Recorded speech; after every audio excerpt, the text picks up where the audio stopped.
Hello friends, welcome back to my channel Indian crafts and cooking. ఎలా ఉన్నారండి అందరూ?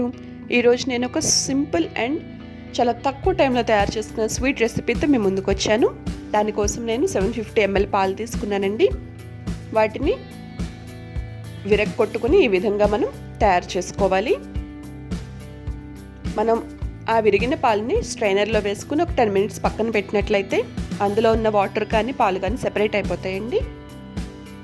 ఇప్పుడు ఈ విధంగా గట్టిగా తయారైన మిశ్రమాన్ని మనం కడాయిలోకి తీసుకుని ఒక 5 to 6 minutes మనం కలుపుకుంటూ ఉండాలి. ఆ విధంగా కలిపినట్లయితే అందులో ఉన్న ఎక్సెస్ వాటర్ కానీ పాలు కానీ మనకి సెపరేట్ అయిపోతాయి. చూస్తున్నారు కదా, ఇంకా మనకి అందులో నుంచి పాలు అనేవి వస్తున్నాయి.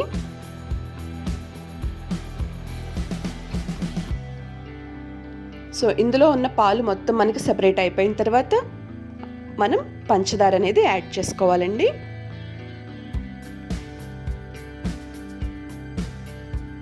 మనం తీసుకునే ఈ క్వాంటిటీకి 1 కప్ పంచదార అయితే సరిపోతుంది కరెక్ట్గా. ఇంకా ఎక్స్ట్రా అక్కర్లేదండి, కరెక్ట్గా సరిపోతుంది.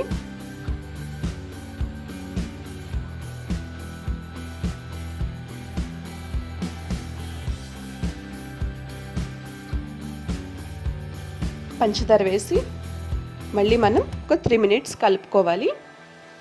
పంచదార వేయగానే మళ్ళీ మనకి మిశ్రమం అనేది పలచబడుతుంది.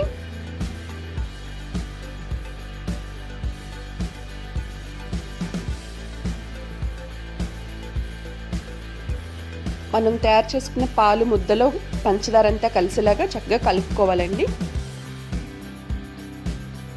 చూస్తున్నారు కదా, ఇదంతా మనకి పలచబడి మళ్ళీ దగ్గరకు వచ్చేంత వరకు కలుపుకుంటూ ఉండాలి.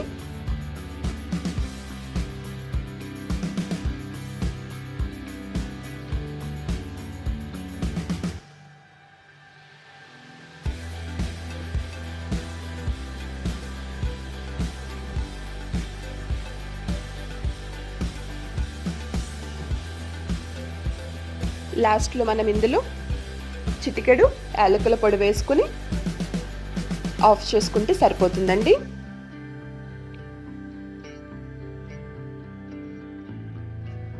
మనకు ఒక మంచి గోల్డెన్ కలర్ వచ్చేంత వరకు దీన్ని కలుపుకుంటూ ఉండాలి.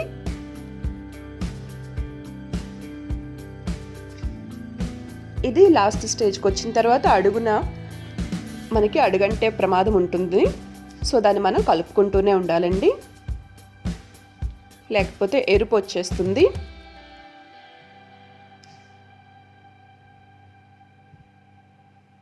సో మనం యాలకుల పొడి కూడా వేసుకుని చక్కగా ఒకసారి మొత్తం కలుపుకుంటే సరిపోతుంది. చూసారు కదండి, మనకి కలర్ కూడా చేంజ్ అవుతుంది ఇప్పుడు.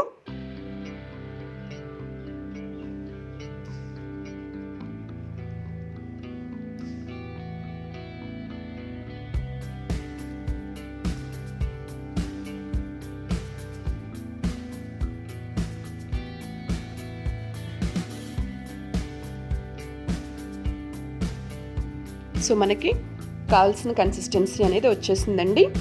చూసారు కదా, ఈ విధంగా గోల్డెన్ కలర్ వచ్చేంత వరకు మనం కలుపుకొని స్టవ్ ఆఫ్ చేసుకోవడమే.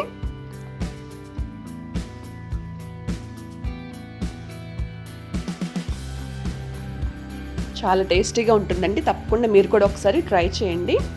మీరు ఫస్ట్ టైం నా ఛానల్ చూస్తున్నట్లయితే తప్పకుండా సబ్స్క్రైబ్ చేసుకోండి. అలాగే పక్కనే ఉన్న బెల్ బటన్ని కూడా క్లిక్ చేయండి. సో నా వీడియోస్ అన్ని నోటిఫికేషన్లా మీకు అందుతాయి. ఈ వీడియో నచ్చినట్లయితే లైక్ చేయండి, మీ ఫ్రెండ్స్ అండ్ ఫ్యామిలీతో షేర్ చేసుకోండి. Thanks for watching.